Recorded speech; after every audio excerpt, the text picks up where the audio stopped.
I bok ekipa, evo u ovoj epizodi ćemo vam složiti dvije epizode u jednu. Znači, prvo budemo vam pokazali kako je bilo polirati moju kocku, znači najljepšu kocku, ne mislim ovaj put na Latinu, mislim na moju. Kako je to ispalo, budete vidjeli kako je to Martin s nama napravio, još jedan hvala njemu na poliranju.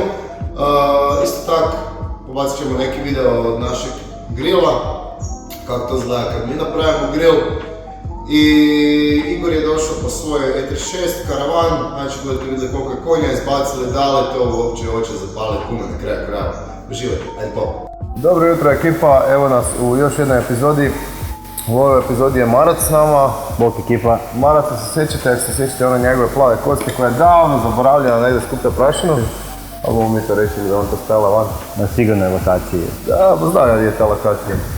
Evo ovak, Marac je danas došli da spoliramo kocku, da osvježimo malu boju. Jer je stajala 2 godine na suncu i dosta je to apšisalo, to je akril i jebi ga, tu nema baš previše pomoći. Kako bomo to napravili? Kako idemo redom? Pa kao prvo, auto je moralo biti dobro oprani. Bravo Pilo. Nemaš brige. Bravo Pilo. Kao drugo, zalijepili budemo sve ove crne plastike koje su na tim starim autima jako izražene, lajsne, kvake, lajsne oko prozori kao ove, to sve da ne pobijele.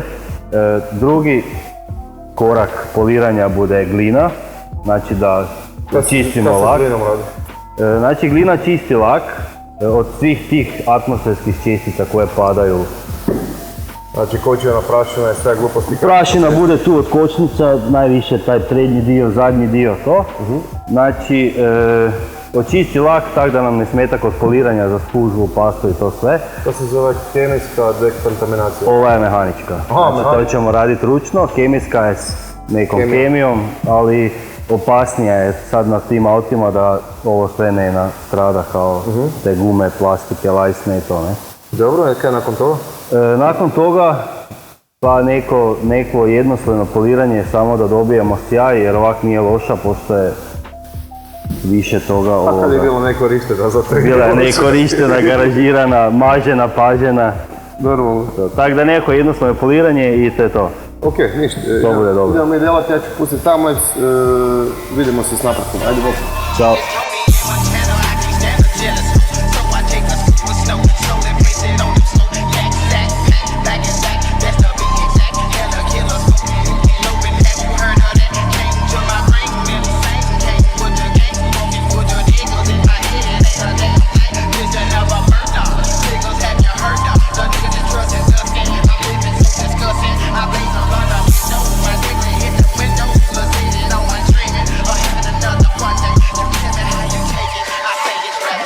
Evo ekipa, auto je napravljen. Poljak, gdje ti nama reci u biti kaj smo mi točno delali? Ja vidim da si ti to neke mrli tu s polirkom, ali ne razumem u biti kaj to delali. Zoom. Gotovo.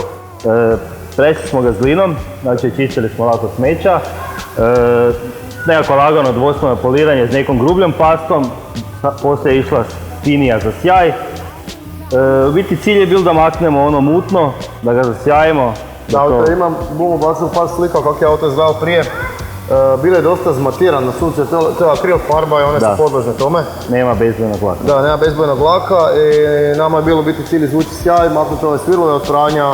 Sad sljedeće nam je još, moramo keramiku staviti. Keramiku, da. Odmastit ćemo ga, stavit ćemo keramiku i to je to. Sigurno 5 godina. Da, nastavim da bu auto garažiran tako da... Onda 7 godina. Tako je. Nas čeka sad sljedeća epizoda, konačno slaganje motora, sad smo ono najbitnije napravili, sad motor tak bubluje. To je manje bitno. Uglavnom, skinuli budemo radilicu, odnesli budemo radilicu na balansiranje. Treba ispolirati? Ne treba, radilicu ne treba polirati. I nakon toga pripremamo sve za izvaditi motor, da vidimo kaj se uopće desilo, kaj se potrlo na tom motoru. I to je to. Ekipa, hvala Marku kad je došao, konačno. Došli bez kocke, to bomo zapamtili. Možda bomo jedan put i kocku njegovu opet vidjeli u našim videima. Uskoro. Pazi kaj si rekao, sad svima već, ali ne samo meni. Imamo obećanje s potpisom, a? Tako je. Ekipa, stay tuned. Ajde bok. Ćao.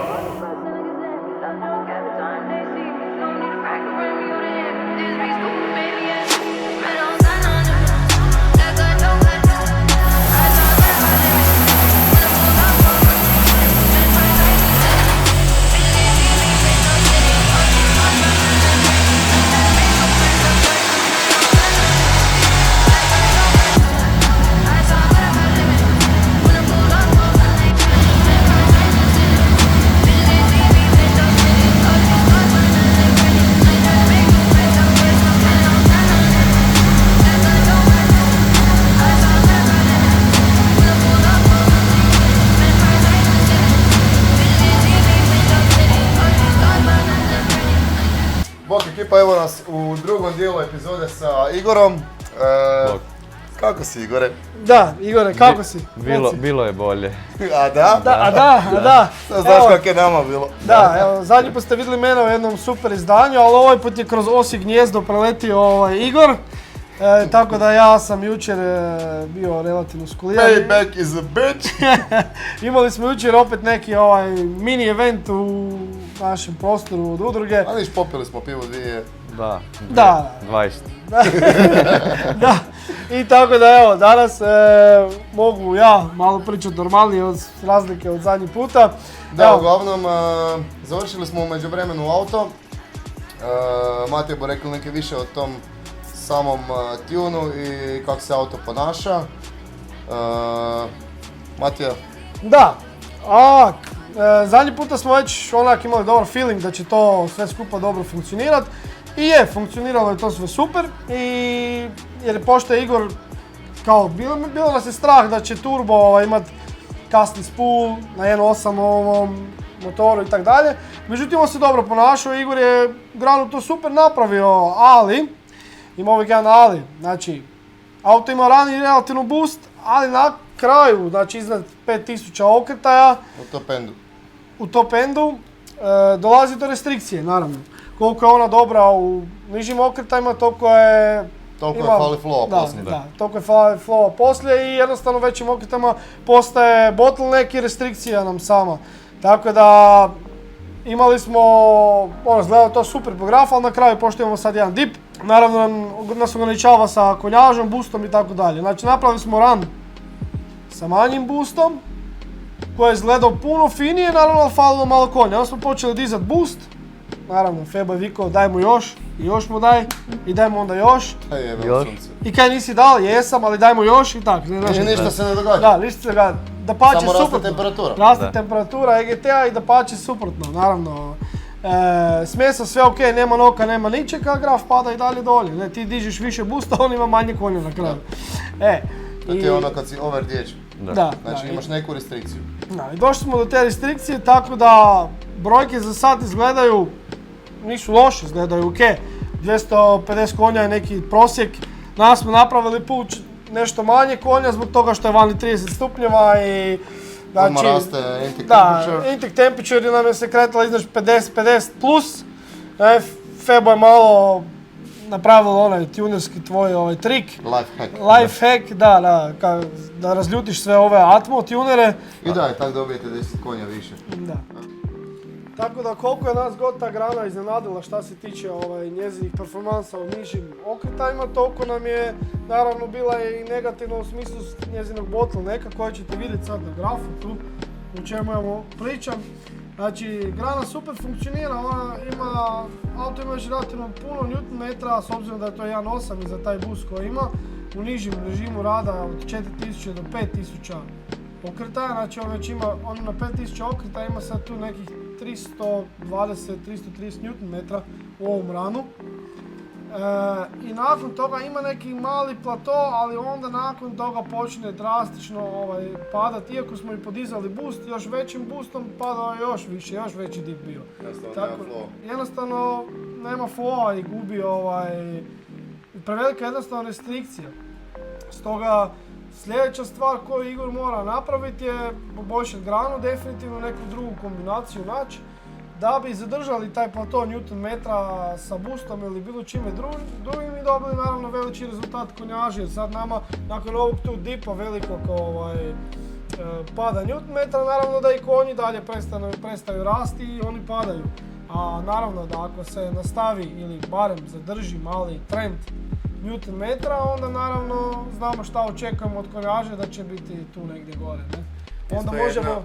Jedna jako bitna stvar kad se javlja restrikcija poput ove, kaj se dešava, ako idemo gurat sa više boosta, tu se kod restrikcije javlja i veća temperatura, jasno? Diže se EGT i to nije dobro, ništa. A sa većom temperaturom onda se može prije javiti nok i opet nismo napravili ništa. Mi smo napravili par ranova sa malim boostom i sam taj graf izgledao puno prirodnije, puno uglađenije. Naravno nije imao toliko konja onda, ali izgledao je sam graf puno ljepše. Pa smo išli sad malo over the edge da se vidi doslovno taj velik dip i šta se dešava, jer nismo odmah mogli pronaći razlog zašto se to dešava. Tako da, evo, nakon dužih, nakon više ranova, došli smo do rezultata da jednostavno Igor mora promijeniti granu, nažalost, ali i dalje imamo nekih 240, 207, 250 konja, imamo safe i s obzirom da je sad vani 30 stupnjeva i tako da najviši ran što smo napravili je bio oko nekih 260 konja, ali naravno bila je vani temperatura puno bolja, puno niža i tako da eto sad u ovim uvjetima to je to šta ova grana može dati.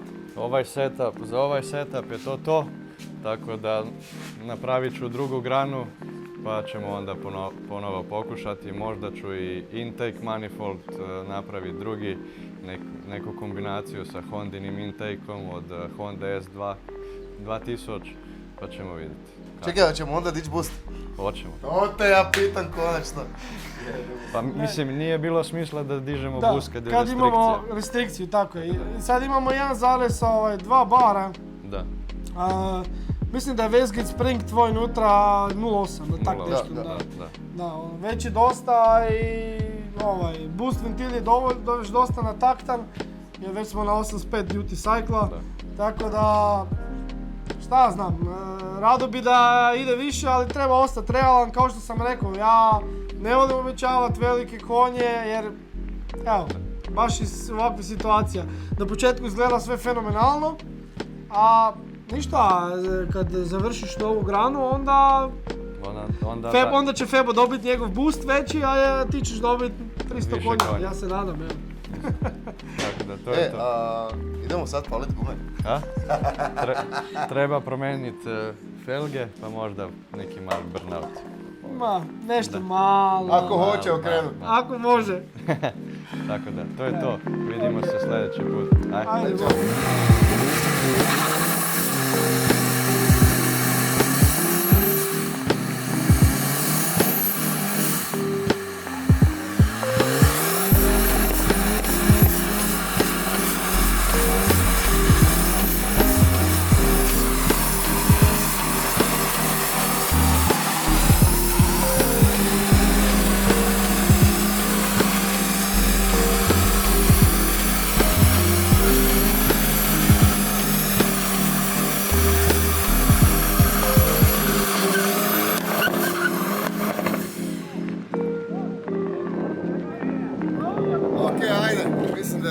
Naljepnicu, prolazi pod burnout, evo snimi tragove.